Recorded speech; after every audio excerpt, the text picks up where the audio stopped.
I see something has happened here with the recording, and I'm sorry about that. I don't know how it has happened, but everything I just said was not recorded.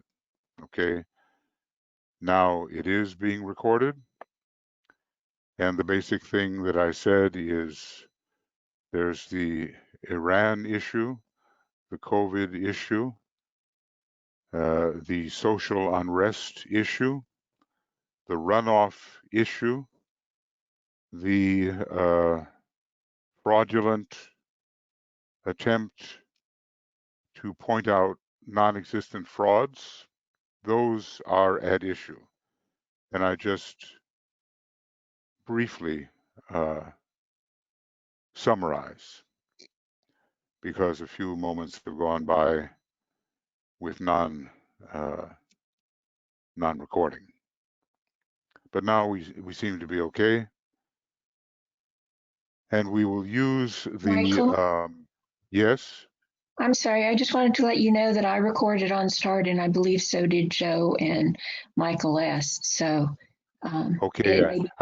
that'll be good. Just Michael and I have discovered that when my recording, the original, fails, they all fail. So let's hope that you are correct. Oh, okay. Okay. Okay. Okay, all righty. Anyway, you get the idea, everybody.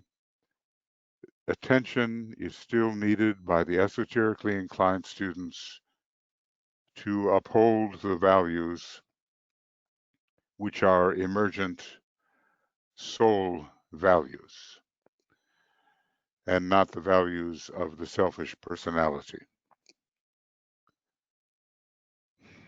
So, Great Invocation number 2.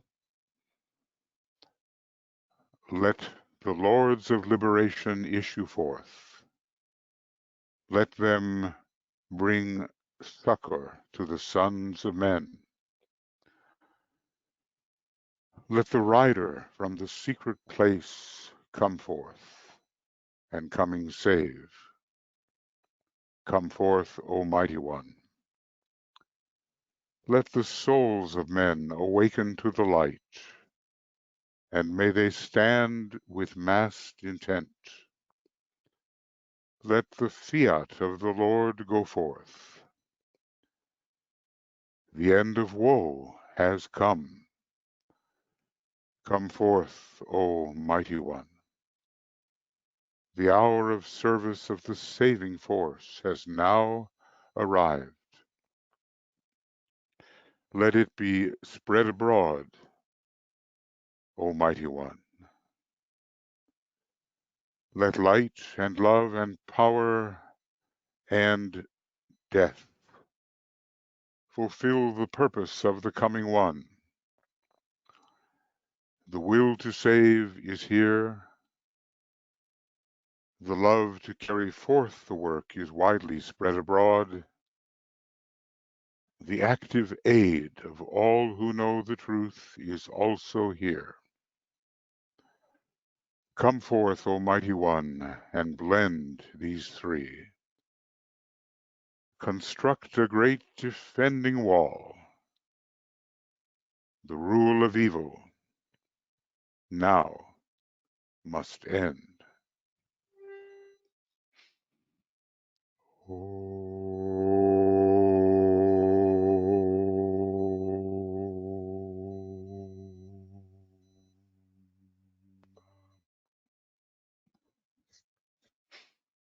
This is, my friends, one of those times when this particular invocation is very useful. Just want to say hi to Annette and to Astra,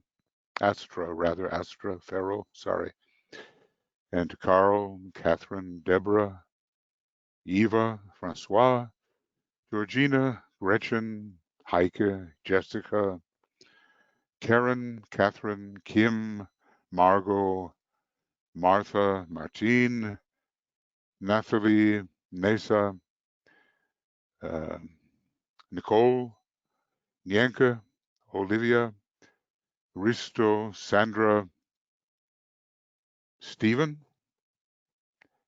Tia,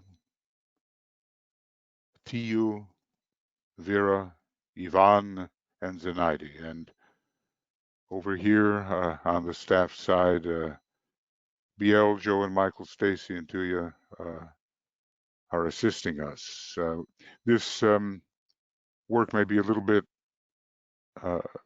briefer than usual because tonight we must continue with our American vigil at 8 p.m. GMT. So we have to get all that set up before, so we don't run over here.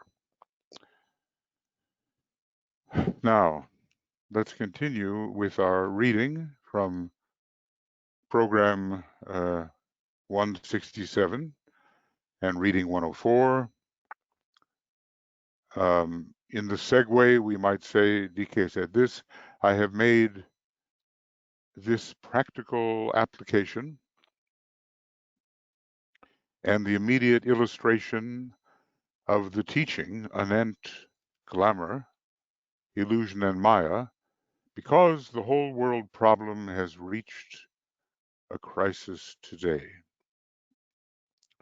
and because its clarification will be the outstanding theme of all progress, educational, religious, and economic, until 2025 AD. So we see, just take the Alice Bailey CD-ROM sometime and look up 2025, and you will see how often it does appear and what a pivot point it actually is.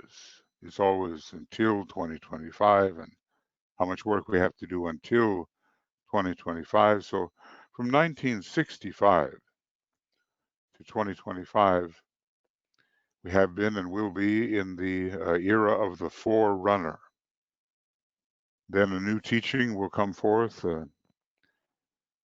a new series of bridging treatises will come forth.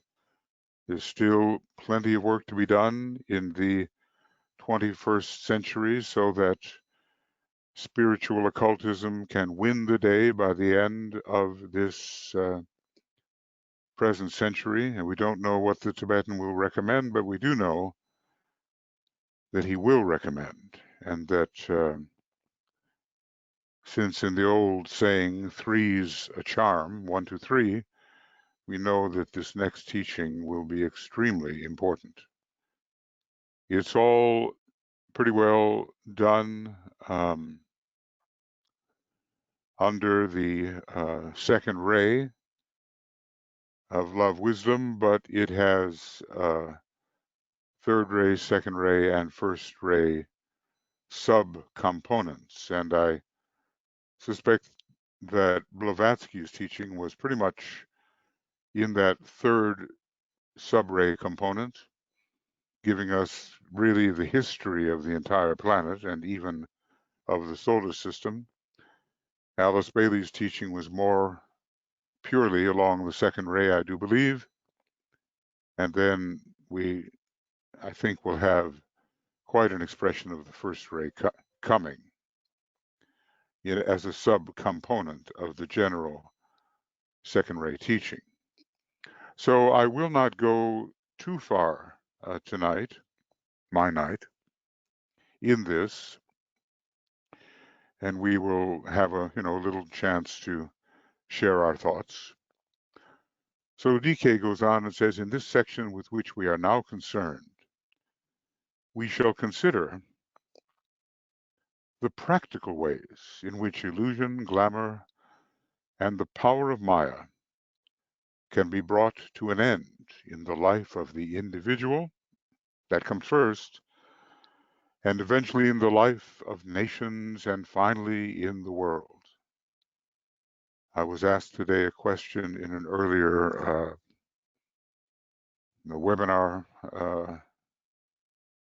One of the attendees wanted to know if we managed to overcome something in our own nature, would it have general benefit to our environment and the world in general? And I can only say Absolutely, yes.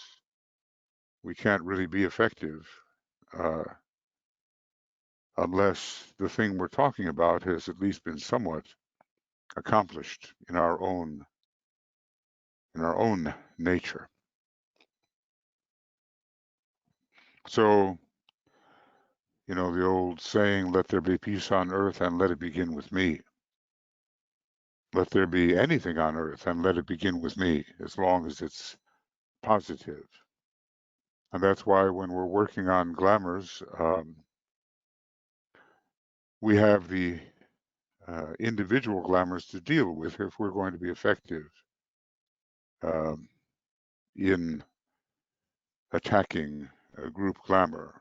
You know, we can't be riddled with glamour on an individual basis and hope to accomplish anything in the larger sense.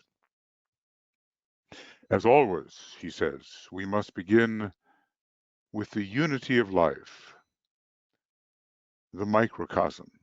Well, sometimes, of course, he does begin in the occult manner from the top down, but okay, you know, in this subject and under these instructions, we begin with the microcosm.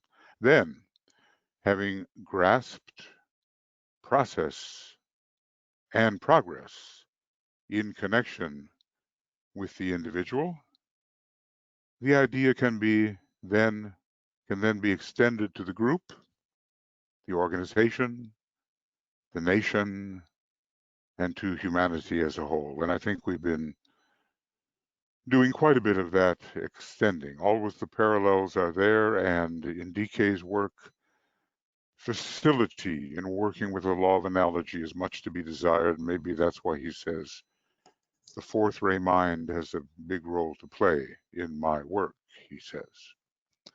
Thus, gradually, we shall approach the great idea to which we give the name of God, the macrocosm. Interesting to think of God as an idea, but remember, ideas are beings incorporeal. He has several definitions. They're all similar. They give shape and form to shapeless substance, but they are beings. Ideas are beings. That doesn't, and even thoughts to a certain extent are composite beings. Each one of us is really an idea which has taken birth out of the one idea that we call the solar, well, let's go farther, the universal logos. That's a different way of thinking, of course. So in this case, he has us moving from the microcosm to the macrocosm. And I think really that we have to gain facility in moving in both directions. And it's the same with the mind. You know, there are usually so many barriers in switching to the different aspects of mind, but all of that must become a smooth proposition where we can sort of shift gears seamlessly and go from bottom to top and top to bottom. Naturally, there being no top or bottom, but we're talking about vibratory points of tension and moving with ease from one to the other. And that takes skill and action on the mental plane or the planes which are involved in mentality, concrete mind, son of mind, abstract mind, transcendental mind, nirvanic mind. Okay, we shall in this section deal with techniques, and these might be summarized as follows. So, you know, the old saying about how to be an effective teacher, uh, tell them what you're going to tell them, then tell them, then tell them what you told them. So in this particular case, we are the them, and DK is telling us what he's going to tell us. The very first and maybe highest technique which is not principally the one that we've been using, is called the technique of the presence. By means of this technique, the soul assumes control of the integrated personality. Notice that a person who has a fragmented, frictional, unevenly developed personality is not going to be really a candidate for the use of this technique. The soul assumes control of the integrated personality and of its relations, horizontal and vertical. So the cross is there, the cross of personality, probably the what we find to be the mutable cross when we study esoteric astrology. But the soul is in control. Does soul exist beyond the higher mind? Absolutely, because soul is consciousness. There is such a thing we might call the soul of the spiritual triad. As a matter of fact, the spiritual triad is the ego and is a truer soul than the encapsulated consciousness on the higher mental plane. Does the soul exist in relation to the monad? Yes, it does. Because the monad has awareness, therefore it has soul.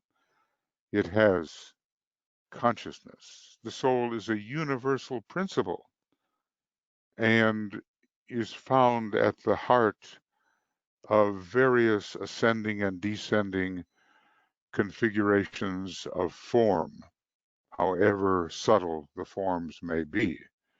Does the universal logos have soul? Absolutely. It is consciousness. So from being, pure being, the heart of the monad, soul arises, consciousness arises, and through that consciousness, matter is created through self-observation. This is, it's all a psychological universe in which we live, and the more we begin to understand that, the more we'll grasp the nature of that subtle reality in which we appear to be living as some kind of separated unit. Anyway, the soul assumes control of the integrated personality and of its relations, horizontal and vertical. This technique involves the unfolding of the flower of the intuition, in which um, let's say the causal body exists. The causal body has a degree of uh, intuitive power, but it's simply a reflection of that which exists on higher levels, the Buddhic plane and beyond. And if we want to think about what intuition really is, we've got to get to the cosmic planes and not just the reflection of intuition on the cosmic physical plane, including the Buddhic reflection that we normally call intuition. Anyway, intuition has to be unfolded because, you know, it is intuition which dispels illusion, isn't it? It is light that dispels glamour, but intuition or dissipates glamour, and it is intuition which dispels illusion. There seems to be quite a difference between dispelling, suddenly it's just not there, and dissipation, which is a weakening and a scattering. And then, of course, the dispersion of Maya. So maybe that we're not ready yet, and we'll be more ready in some thousands of years, but this technique involves the unfolding of the flower of the intuition, dispelling illusion, you know, the misinterpretations of the concrete mind in general. We'll be studying illusion more closely. Revealing the angel of the presence, who is a projection of the solar angel. So as illusion is dispelled, the angel is revealed, the angel of the presence, indicating the presence or the monad within the causal vehicle, and the monad within its triple personality of Atma Buddhi Manas. The personality of the monad is Atma Buddhi Manas. The personality of the soul is lower mind, astrality, and etheric physical nature. So this is the key, and it opens up to the disciple the world of ideas, and which is the world of higher beings, and the door of the higher initiations.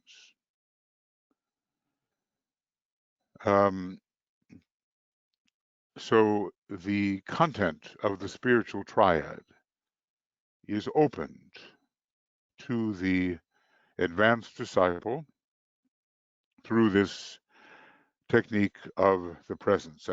I once wrote a meditation elaborating on DK's indications, a meditation on the technique of the presence, and I think we'll have an opportunity at a certain point to use that.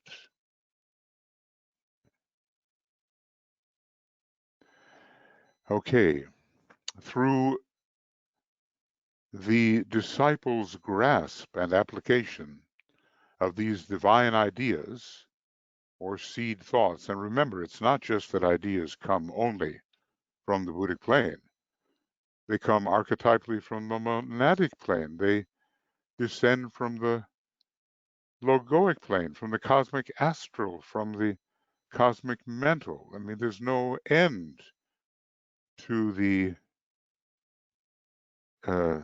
capaciousness, the broad extent of ideas as we begin to ascend through the cosmic planes. But we're used to the idea that we're used to the thought that the realm of ideas begins for us on the Buddhic plane. And I might say the realm of immediately experienced ideas begins on the Buddhic plane, because when we're dealing with the abstract mind, yes, we're dealing with high abstract thoughts, but the very ideational essence of them may not impact us.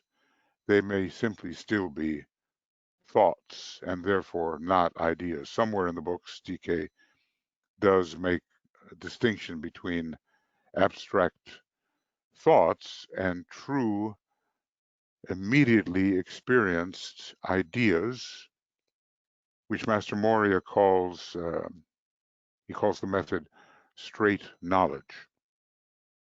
And it's unmediated. Usually the building of forms in upon mental levels is a mediation between the direct experience of an idea and the perceiver. But that mediation is lifted once we exit the lower 21 subplanes, which are densely material in terms of the solar logos. Then we get into the realm of immediacy, directly experienced centers of energy without mental mediation. Obviously, a lot of what we're doing here is mentally mediating, but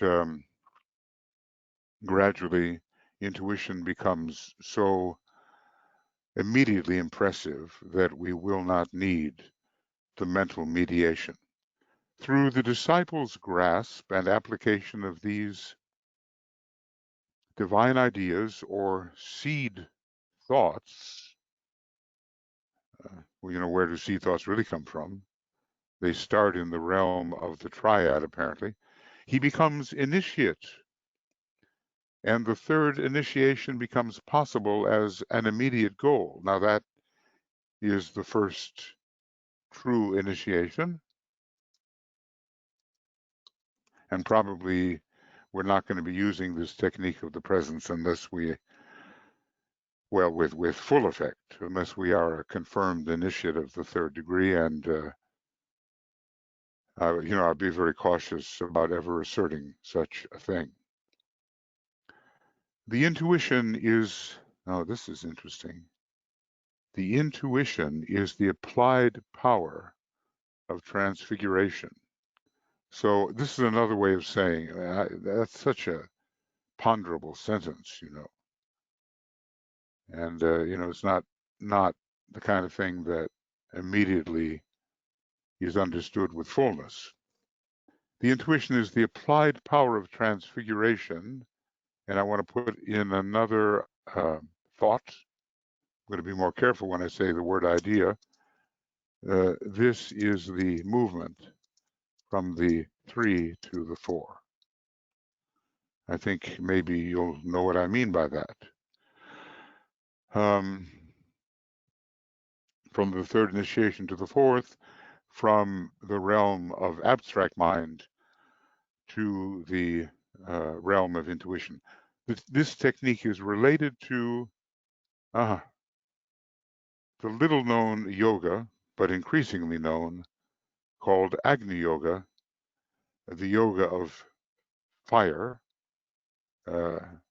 Fire is synthetic. And this, another name for this yoga is the yoga of synthesis. Now, DK has differentiated, and he's talked about the yoga of synthesis being presented in the first ray mode, the way Master Moria presents it, and also in a second ray mode. It's not that Master DK has not attempted to present something of the yoga of synthesis, but he's done it more in a second ray manner.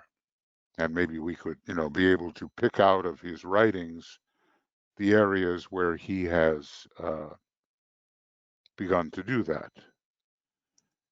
So, this is a potent paragraph and needs, wouldn't you say, a lot of pondering. We'll be given more on the technique of the presence, but all of us have the objective of realizing that we are the presence.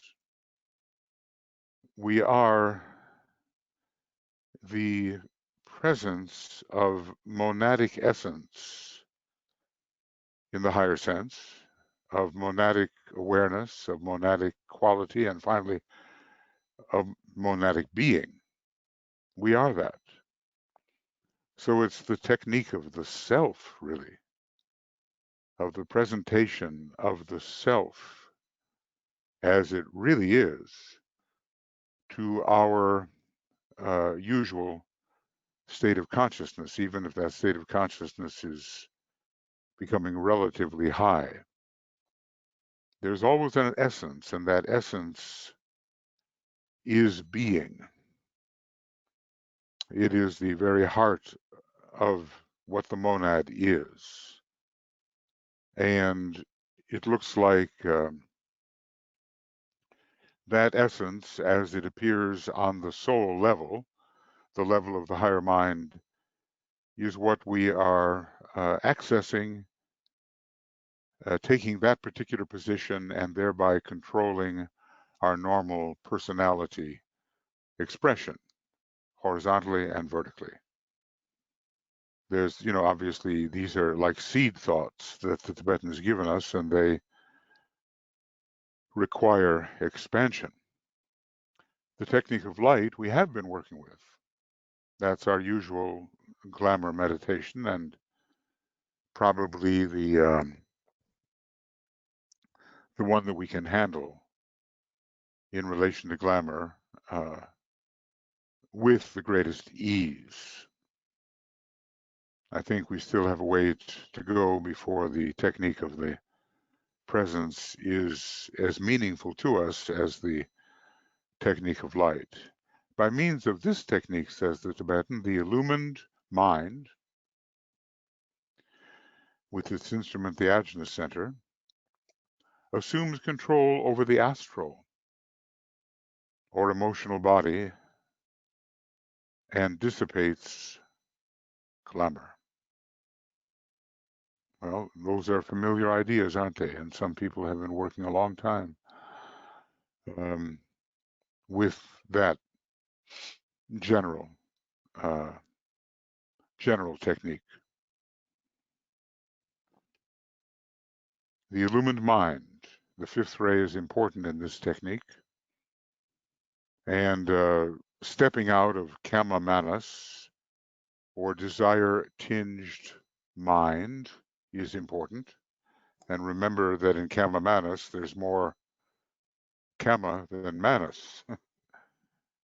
So we learn sometimes our solar plexus puts us en rapport with what's going on the emotional plane. You can almost feel that. And then the Ajna Center gets active and deals with that which you begin to feel as possibly glamorous in yourself or in general in the emotional body of humanity.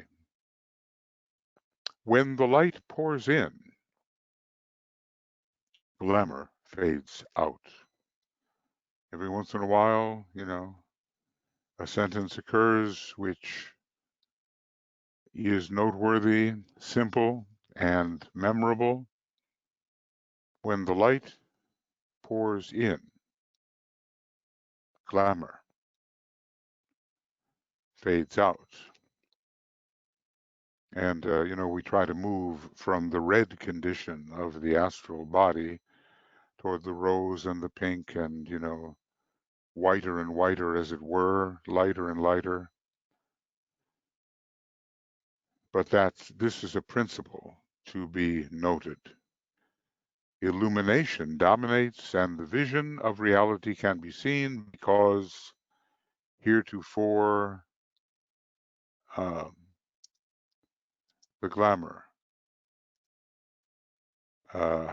has masked reality. And that is so much the case with, I don't know, maybe half of humanity these days. Certainly in the United States, it's about half, a little less than half. In this post-truth era, as it is called, when lying simply for the purpose of achieving a personal objective is seen as perfectly okay, we need the light of revelation to show people what they are really doing and what they are concealing from themselves through kind of a fervid condition in the sixth ray conditioned astral body. People just don't see what they're doing. It takes us back to what Jesus was saying on the cross in his appeal to the Father, forgive them, Father, for they know not what they do. And so many of us, that's where our educative work comes in. We have to know what we are doing, which saves us in a way from Maya, that so-called unthinking emotional mess. What a definition. We have to know what we're doing, and we have to know the way to reveal to those who are possibly open to the revelation what they are actually doing to conceal reality. Of course, for many, it will be lives and lives before they care much about what we call reality. But still, there are some who can cross the boundary. And that is where our work comes in. So illumination dominates and the vision of reality can be seen. And a great corrective enters. This technique is related to Raja Yoga, the kingly science of the soul, and its goal is the second initiation. Because at the second initiation, many of the glamours, characteristic glamours, are dispersed or, well, dissipated, let's say, weakened and fall apart, disintegrated. Agni Yoga is leading into true initiation. Raja Yoga, well, there are very advanced methods of Raja Yoga too, which lead into true initiation. But in general, we can use the advice given in the light of the soul in the Yoga Sutras to clear our Kama monastic tendencies and to clear our astral body so that we can, with many glamours behind us, take the second initiation. I guess that's why, in a way, the fifth ray would be important in the taking of the second initiation along with the second ray. So you've got Venus, fifth ray, Jupiter, second ray, Neptune, sixth ray and second ray. So the solar plexus attunement is there. And people in DK's Dissipation of Glamour group, all of them, I don't think there was one that didn't have a potent sixth ray somewhere. They needed that to be put in on rapport with the condition of the astral plane. But then, they also needed that fifth ray penetration, that fifth ray factuality, stability of mind. One of the leading characters in that group had an unusual ray structure, which was ideally suited to fulfilling his function in the Dissipation of Glamour group. He had a first ray soul, fifth ray personality, a fifth ray mind. Imagine. And then a sixth ray astral body and a seventh ray physical body or brain. He probably had a second ray monad. What little I know of this individual points in that direction, and I would say that most of the first ray soul types in DK's groups had the second ray monad, including Foster Bailey. Mary Bailey, she always thought her rays were the same as Foster Bailey's rays. So quite a connection there on the first ray between those two very powerful individuals. Anyway, the kingly science of the soul. So I can't say the science of science, I have to say the science of the soul. And it produces the ability to tread the path of discipleship, which involves mental focus, if not yet quite mental polarization, achieved between the second and third degree, enables the man to live a life enlightened by divinity. Now just test yourself on that one.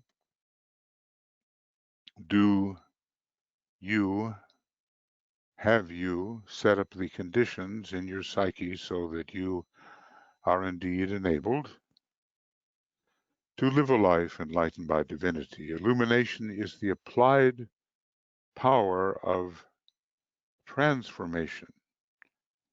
And what did he say earlier about transfiguration? Transformation, I guess, although we can't be rigid about it, we apply transfiguration to the third degree, transformation to the second degree and to the astral body, and transmutation to the first degree and probably to the etheric physical body. But I've also seen, higher correspondences of transmutation applied to very high levels of the human energy system. But at least that's one way, one preliminary way of thinking. transmutation, transformation, transfiguration, translation. Now, once you you translate everything that's been going on in the dense physical body of the solar logos into the spiritual triad, and especially onto the Buddhic plane, that's translation. You're speaking a whole nother spiritual language, more intimately spiritual, as a result of your growing ashramic intimacy once the Antakarana is built and you find yourself within the spiritual triad. I think I will read through this particular summary also. That'll be it for today in terms of the reading, because, we have to stop in time for our still important vigil. The technique of indifference, divine indifference we are to achieve, but it can mean several things. We have to learn what we shall attend to in a concentrated way and what we can simply dismiss because of what DK calls colloquially maybe a certain don't care attitude, and it allows you to go further than otherwise you might if you worried about and cared about every little thing. So the technique of the presence, the technique of light, and the technique of indifference, that is the third one. And they're all in this book, which deals with glamour in a general sense. By means of this technique, Maya is ended. The the unthinking emotional mess, running here and there, not knowing what you're doing, but getting all worked up about it anyway. Every once in a while, he says such outlandish things that it really calls your attention to them. For the control of the purified astral vehicle is consciously and technically brought into activity, producing the freeing of the energies of the etheric body, because the etheric body does carry many different kinds of energies, and for the average human being, it carries an awful lot of the astral energy.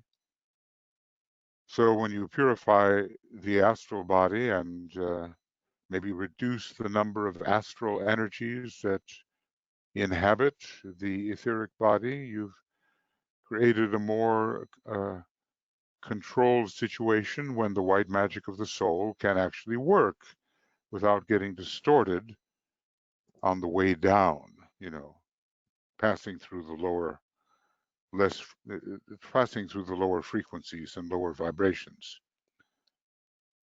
Maya is ended.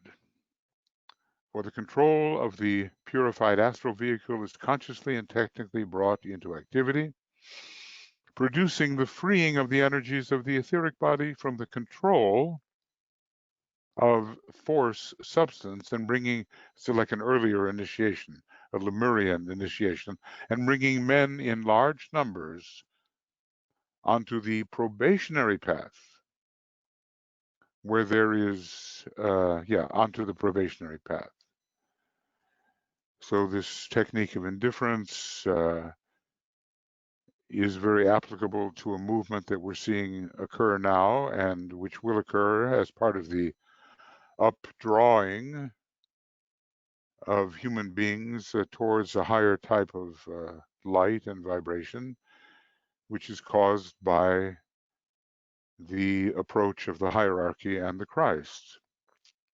Many more will use this kind of technique, and whether consciously or not, and be drawn toward the path of probation, which sometimes called the path of aspiration, path of discipleship, path of initiation. These are the three paths And Alice Bailey always said, look, the Arcane School is a training school for disciples, and so there will be people who will drop out. They will be self-eliminating because they're not ready for the kind of mental discipline and steadiness and applied will which discipleship entails. Where there is, and this is why maybe it's called the technique of indifference, where there is divine indifference to the call or pull of matter, then inspiration becomes possible. So this has a lot to do with the way this technique operates and the simple thing of being divinely indifferent, not to one's own responsibilities, not at all, but rather to the lower vibrations originating on the moon chain and even further back in the previous major solar system. And when you have that certain don't care attitude about them, yes, they're there, but I don't care because my mind, my heart and mind are fixed upon something higher, then we can be inspired from above and not have that suffocating um, experience that comes when matter chokes us and chokes off the inflow of the higher vibrations. The technique is related to karma yoga. Well, we've had Raja yoga in the second technique. We've had Agni yoga in the third technique. The third, which is first which is third. Okay. So 3 types of yoga. So note the 3 types of yoga: Agni, Raja, and Karma. This is the yoga of right action here, which of course is not abrogated just because one passes on to Raja yoga. We still sustain the values of the previous yogas beyond which we are passing. And so, where there is divine indifference to the call or pull of matter, then inspiration becomes possible because we just don't fixate on that call or that pull and waste our energy fulfilling that call or that pull. All right, a little more, just a little more. This technique is related to karma yoga in the most practical form, in its most practical form. So obviously there are other forms than the most practical. And the use of matter with complete impersonality, and I would say it's going to be a technique much developed in the Aquarian age, where we will have spiritual materialism. The spiritual materialism of the Aquarian age. It's not that we ignore matter, it's just that we transmute it and develop its higher potentials. The goal of this technique is the first initiation, which enables man to live a life inspired by God. And maybe that is we can call it the Holy Spirit inspiration.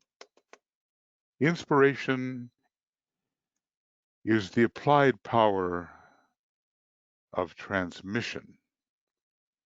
So the chaos of our normal etheric body and its connection to the dense physical is dispersed. There are, these are real ponderables. We have to get into these statements. Inspiration is the applied power of transmission, obviously from above. Once the chaos ceases and the veil of impulsion is negated, that's the very first job, then you can negate the veil of distortion and the veil of separation and eventually the veil of aspiration. Those are all etheric things to do that are talked about in rule number 10. So inspiration is the applied power of transmission.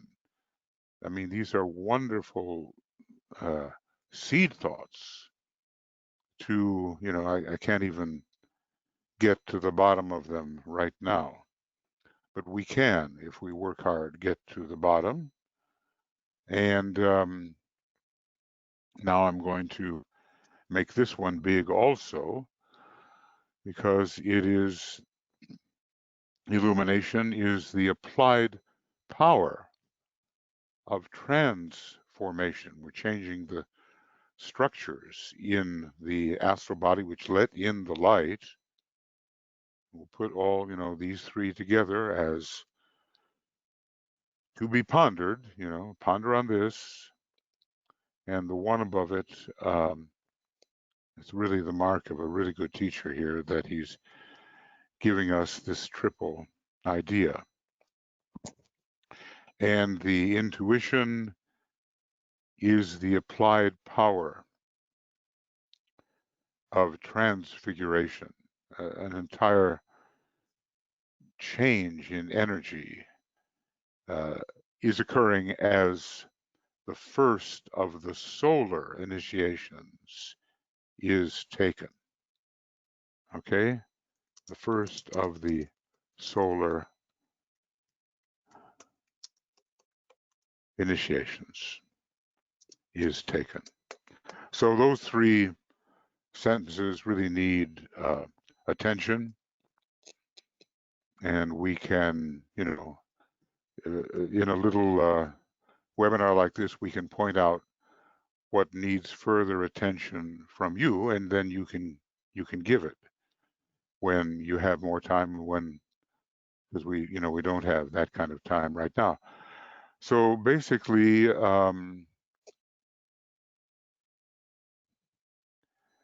was page 171 to 172. But it's very rich material, and I'll just transfer this down here to where it belongs so I don't get lost next time, but then Michael can help me out if I get lost.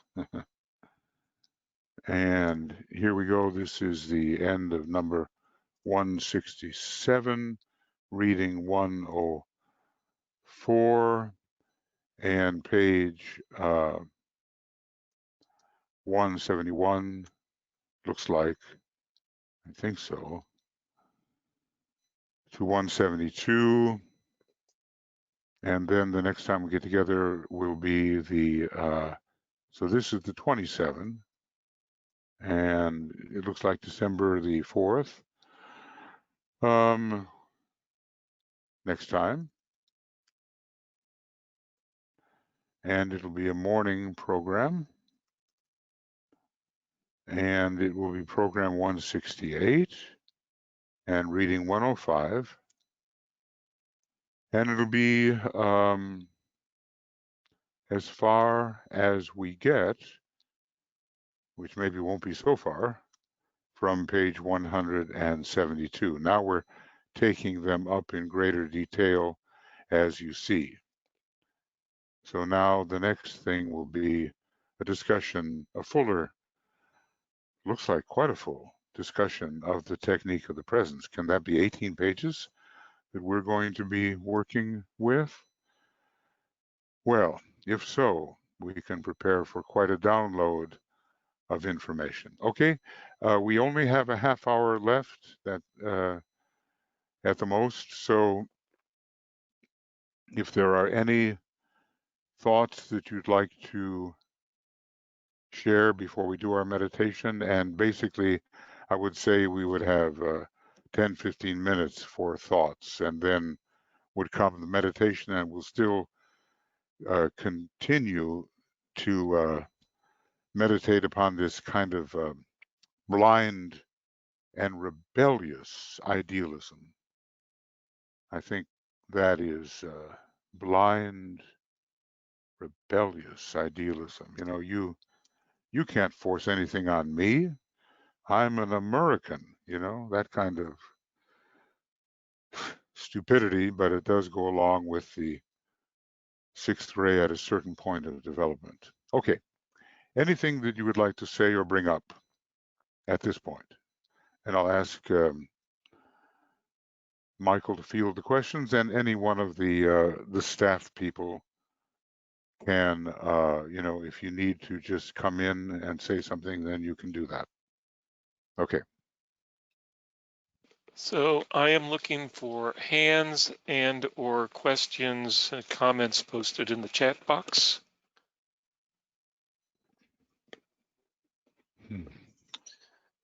And give people a moment or so to respond. Mm-hmm. That's good. That's good. So much going on, you know. It's you know, on the outer plane, on the inner plane, we have just what a intersection of energies, and in many ways, what a confusion of energies, and how we have to keep our mind in an organized state in order to work with that society of organized and illumined minds that we call the hierarchy.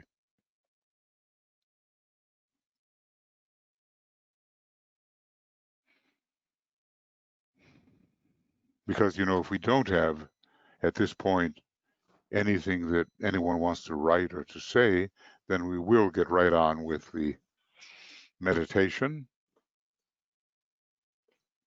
Well, I found it Yeah. interesting that in the reading today, there was a confirmation of an insight I received in my meditation this morning about we have to dispel our own glamours, our own distortions of reality before we can effectively work at addressing those glamours out in the world. Yeah. Yeah. You know, it seems a very reasonable thing to understand that that is the case. But, you know, so oftentimes we plunge into something and we want to do it in a somewhat unprepared state. And there's something about this path of spiritual occultism which requires a lot of methodical work and a great deal of patience over long periods of time. It's true that things are accelerating. They are indeed. But still, it doesn't happen in a day. And any DK tells us that any really rapid progress, which seems to suddenly occur, has been long and well prepared before that time.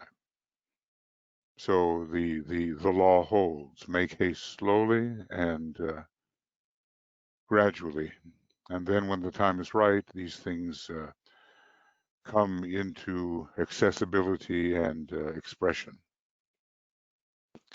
And we have Kim asking for that word for taking care of Maya, dissipating glamour, dispelling illusion, and what's that word for Maya?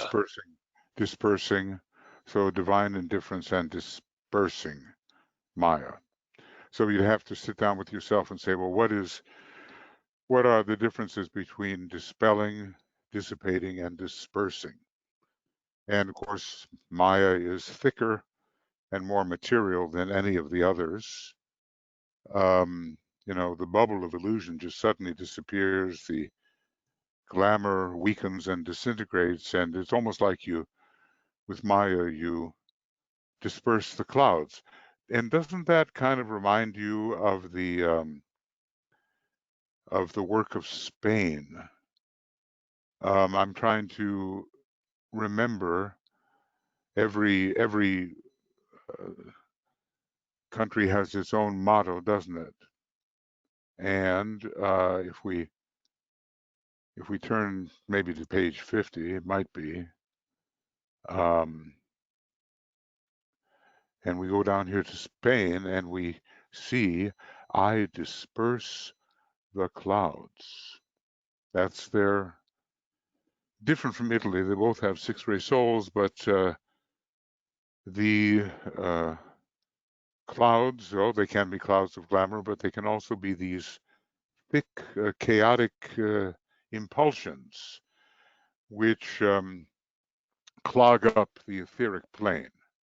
And when you think about Spain having a seventh-ray personality and a six-ray soul, the dispersion comes through the sixth-ray, but the target is the seventh ray, and that involves the etheric plane.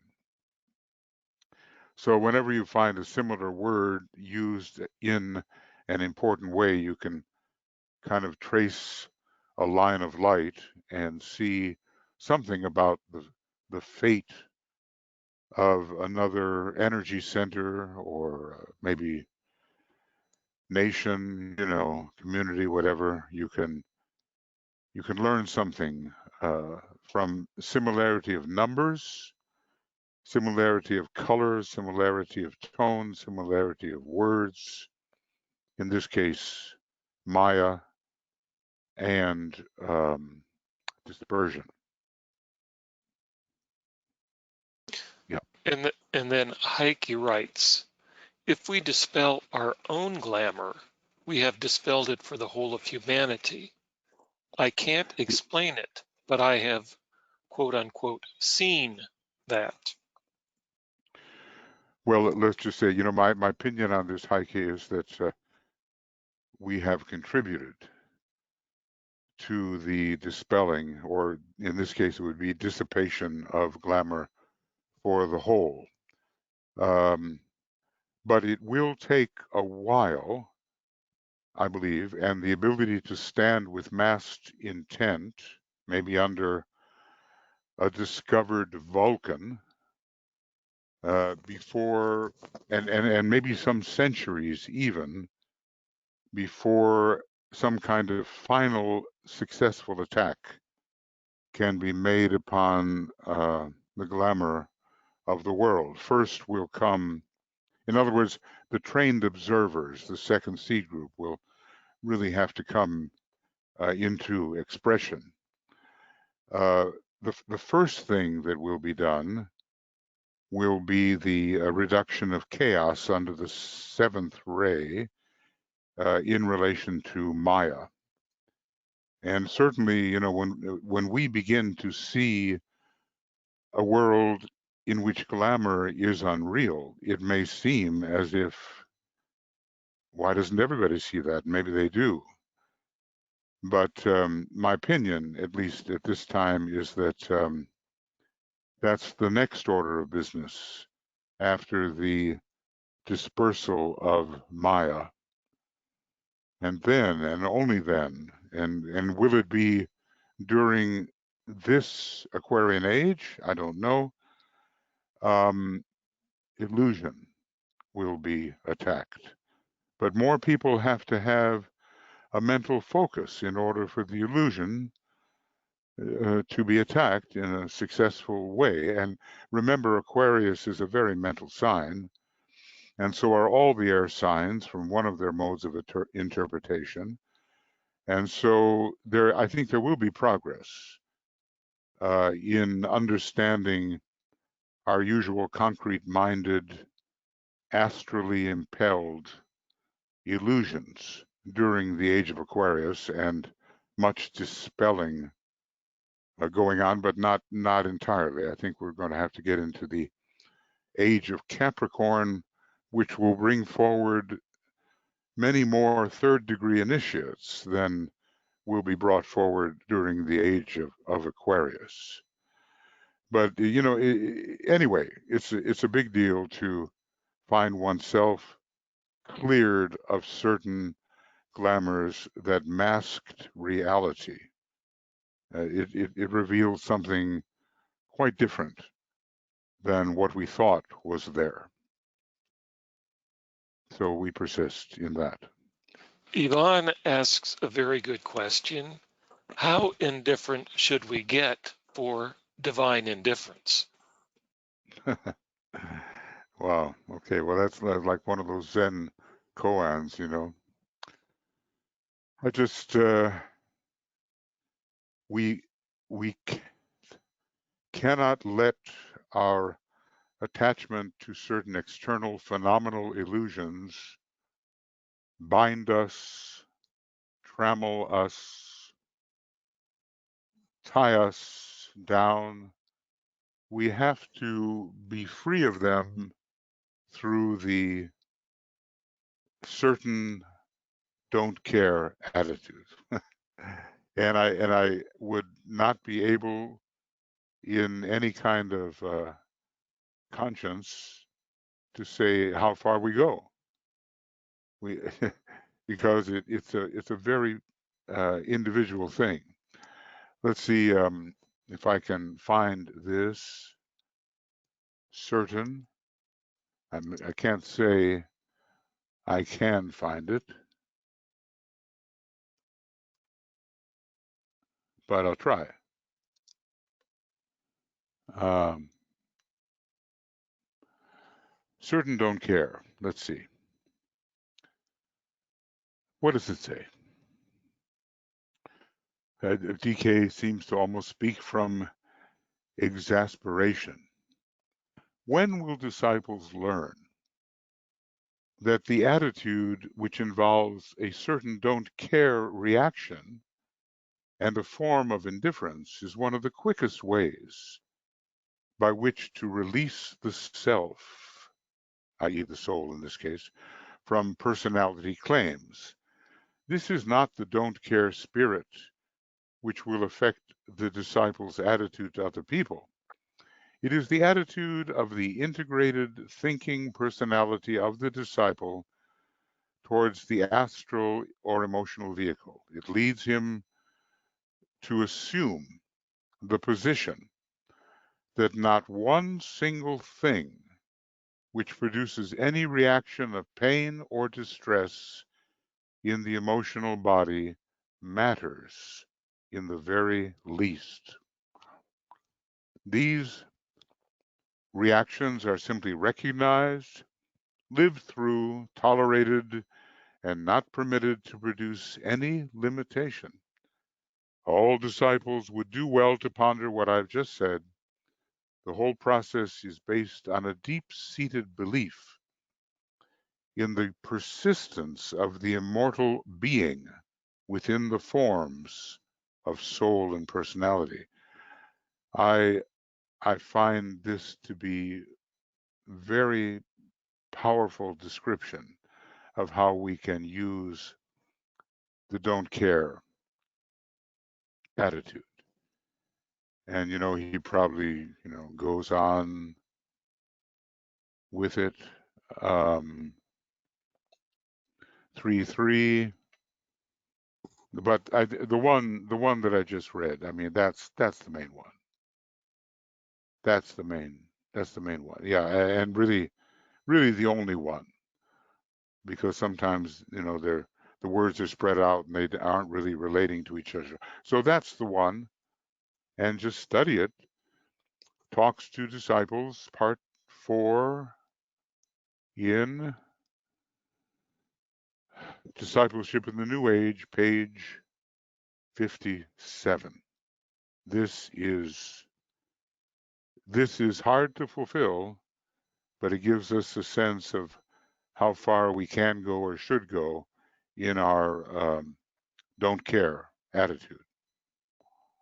Very hard to fulfill, I think, for many of us. I know I find it hard, and I imagine others do too. But okay, there it is. And perhaps the last comment before going into the meditation from Kim. Since everything is a totality, whatever progress we make affects the whole. Yeah, we'd have to agree with that. And then, of course, there are no alibis. It's not a word you normally hear these days anymore, but the word alibi, mean excuses, is something that Alice Bailey always tried to negate. Don't give me an alibi. This person accepts no alibis, no excuses for not doing their duty. Every one of us, whatever we do counts, and it may affect most those in our immediate vicinity, but given the kind of communications we now have, it can affect widely many members of humanity. You never know who you're related to out there and how, if you rise, they rise, and if you fall, they fall. Those links are not perfectly clear, and we may be tied to people who we will never know personally, but our rising or falling does make a difference to them. So I would certainly agree that that is the case. Okay, then. Thank you. And we're going to,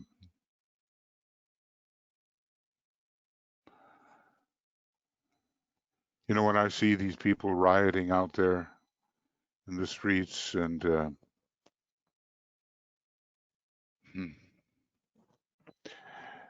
and some have said, well, we just like a good fight. We just want to fight. Some of the Proud Boys, and they're called one of the militias. So every once in a while you get somebody that tells you how it really is inside the group. Well, we just want a good fight. Obviously, the Martian vibration is non-sacred, even though it can be used for sacred purposes to elevate the lunar lords. So it makes me think, how irrational we're being. And yeah, as has been the case with the COVID-19 pandemic, some of the people who were among the foremost to say, this is nothing, this is just the flu, this is, the numbers are being manipulated, there is really no pandemic, and then they get it, or someone close to them gets it, and they change their tune. I'm even looking at Boris Johnson, Prime Minister in England, and he got it pretty seriously, and his tune changed. So sometimes the impact of the immediate experience is just what is needed. And it's sometimes quite ironic as to who does get the disease. Some of those who are foremost among the deniers manage to get it, and things change for them. Now, what isn't realized is that the forces of darkness, the so-called Black Lodge, has its healers too. It's not that they don't understand how to keep the personality together so that it does not succumb. And if an instrument out there is bad enough or good enough, bad is good, they can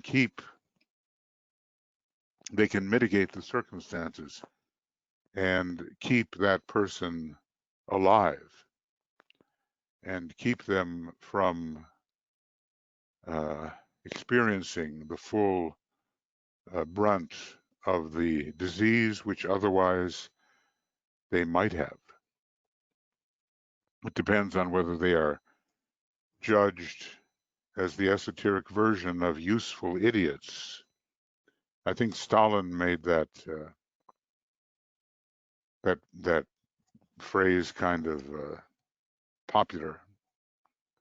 People who basically are working against their own cause and working for their enemies, but they don't even know it. So they are idiotic in that respect. But badly inclined people, you know, the soul is never bad in per se, but the personality can be evil, can be sustained in their health through the healing powers of the Lodge of Darkness. And that is certainly rarely considered as a possibility, but it is. All right, here we go. So our work today, and it must be continued because of the relentless attack on truth and on law and on the will of people, continues. And the masses, with almost a slavish devotion, are reacting as useful idiots.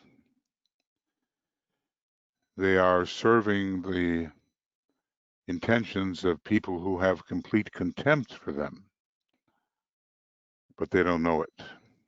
And they serve because of their blind and rebellious idealism, accompanied on the part of the demagogues by cynical manipulation.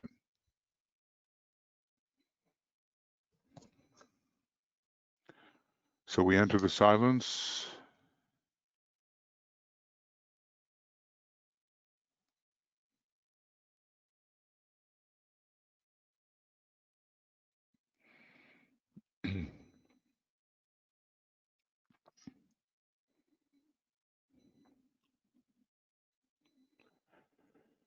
And we feel ourselves coming together as an instrument for hierarchy in that silence.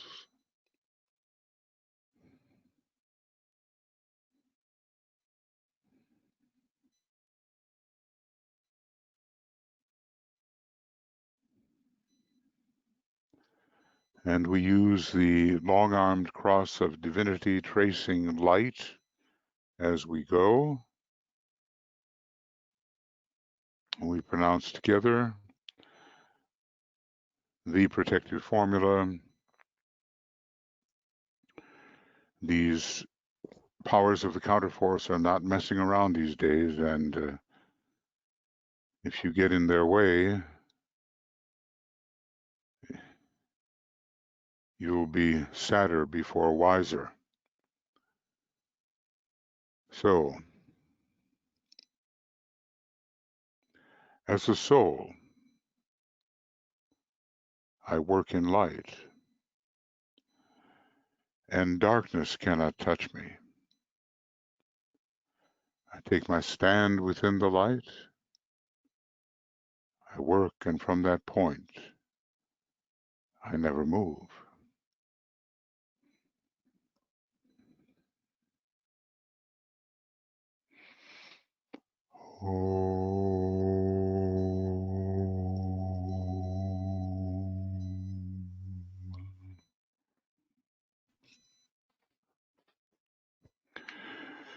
We bring then the triple lights together, light of matter and of lower mind. On the lower mental plane, we bring them together.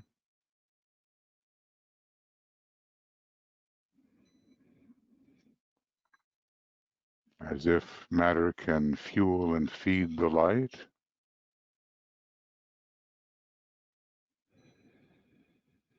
The light of reason is one light, and the light of matter, vitality is another light. And then we reach into the realm of soul imaginatively, and we try to sense the light of the soul.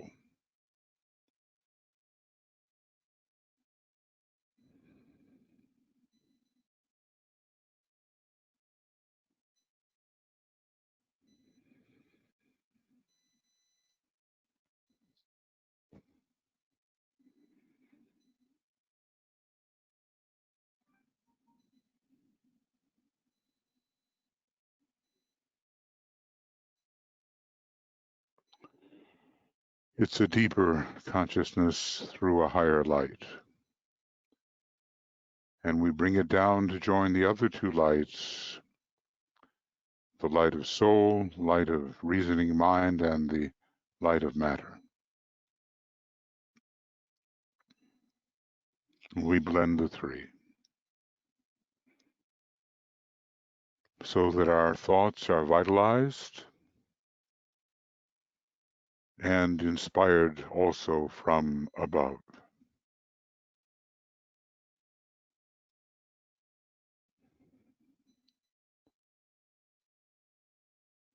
And we say together, the light is one, and in that light shall we see light. This is the light that turns the darkness into day.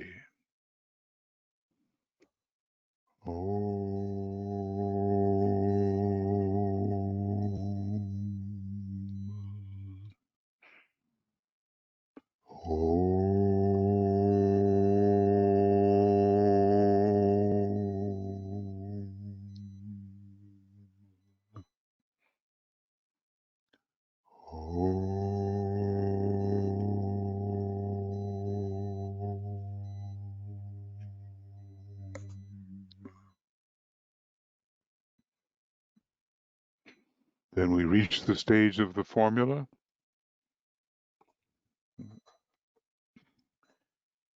And as we say that, a great searchlight is visualized, which shines its beam upon the astral plane with which we have come en rapport. It helps to come en rapport with the phenomena of the astral plane if we're going to be able to detect and dissipate those clouds, veils, obstructions, currents, whatever we want to call them.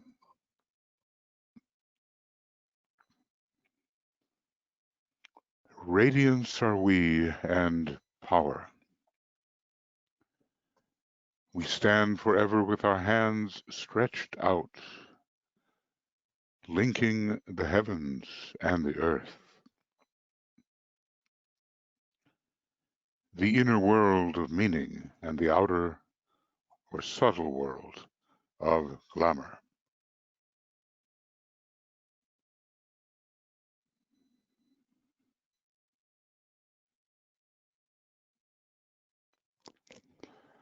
We reach into the light and bring it down to meet the need. We reach into the silent place and bring from thence the gift of understanding. Thus, with the light, we work and turn the darkness into day.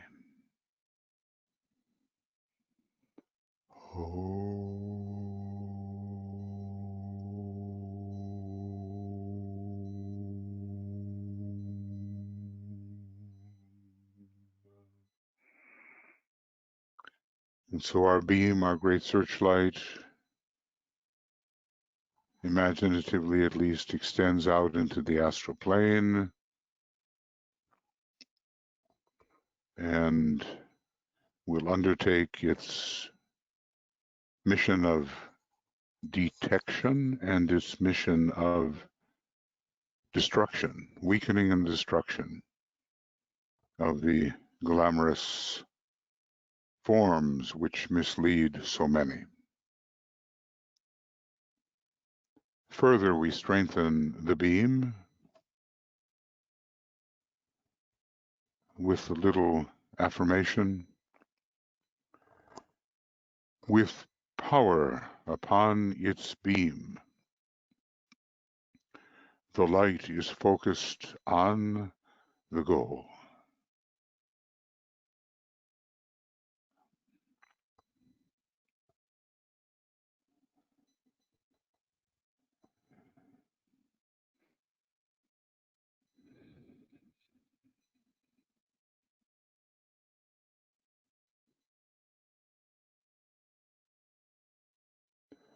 And we remind ourselves of the nature of this glamour and how much it has taken away from human progress over the years and still continues to do so. The glamour of blind, rebellious idealism.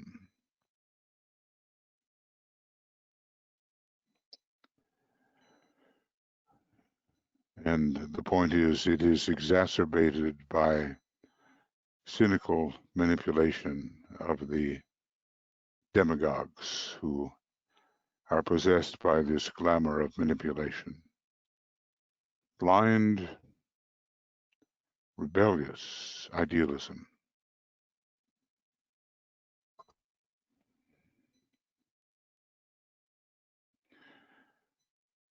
And so we use these words of power. And before we enter our 5 minutes of internal silence, we say the words of power. The power of our united light prevents the appearance of the glamour of blind, rebellious idealism.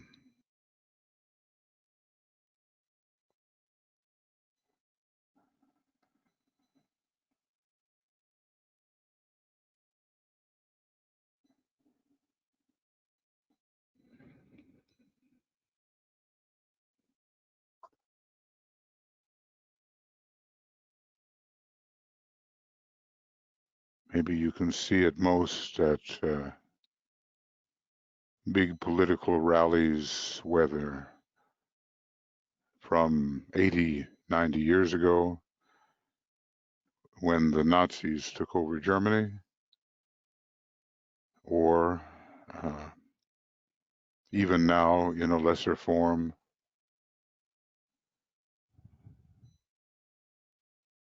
the crowd is possessed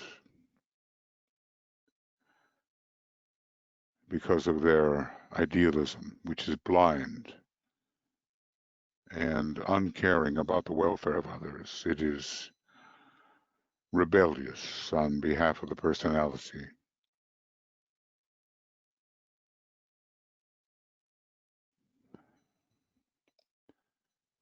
The power of our united light negates the quality of this glamour from affecting the human race.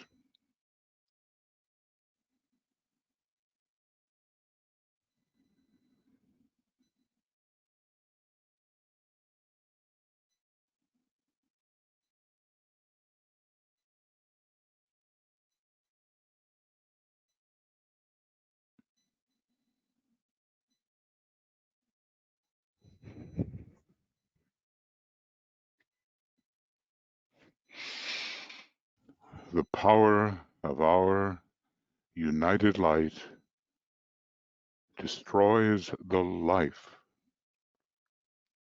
behind this glamour of blind, rebellious, idealism, whipped up into a frenzy by cynical, demagogic manipulators.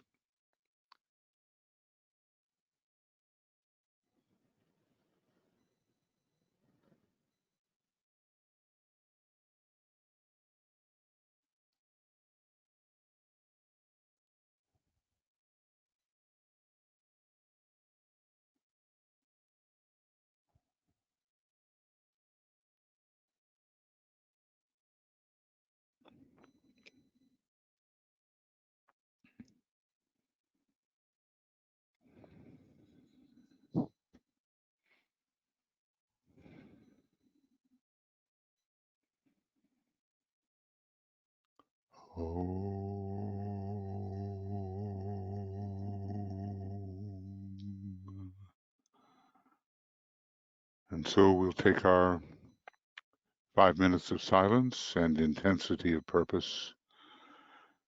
We'll see the light of our beam penetrating into the glamour and producing its weakening and dissipation. 5 minutes of silence.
We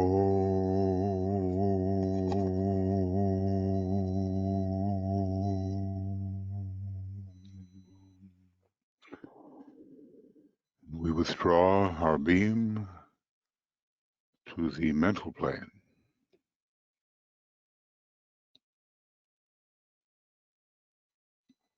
And we redistribute the lights to their origin.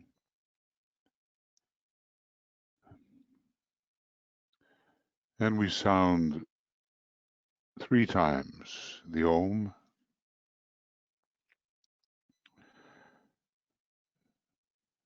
believing that some work has been done to help in this dissipation of the glamour of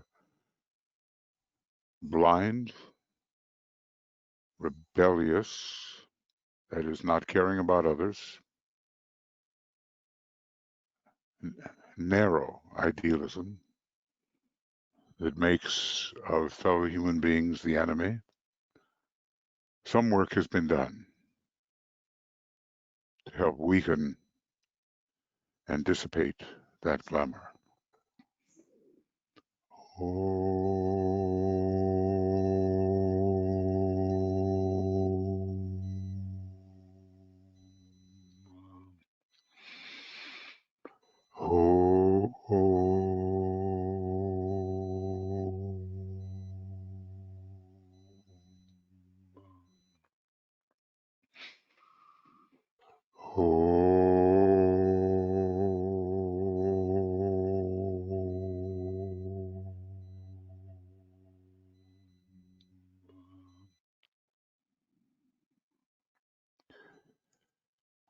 Okay, friends. Michael, if you'd be so kind as to put in the link to the vigil for the USA in the chat box, if that is handy. In just 15 minutes, we're going to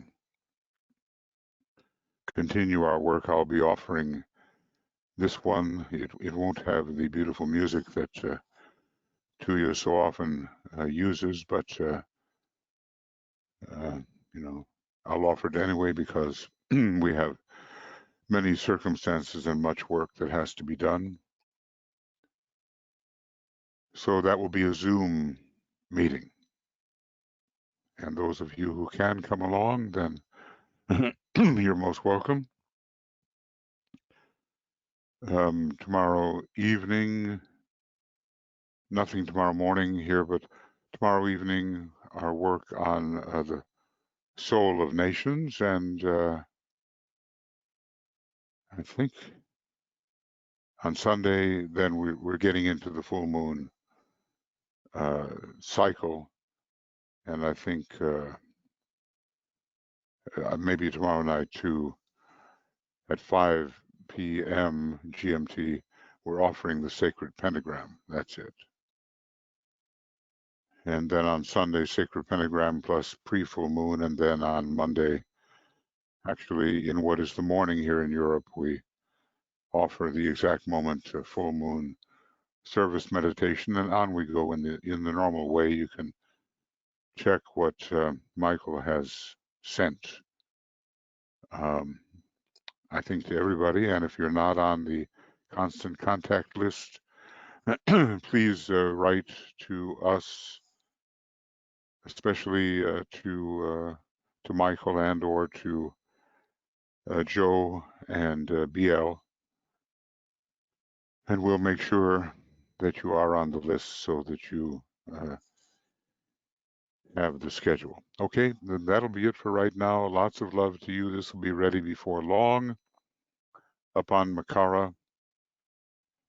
You can review it or you can tell your friends about it. We appreciate your presence, love, and many blessings. And BL, you can let me know whether we were successful in recording in the beginning or not. I'll send this to you anyway, and you can use the one that is best. See you quite shortly, and bye for now.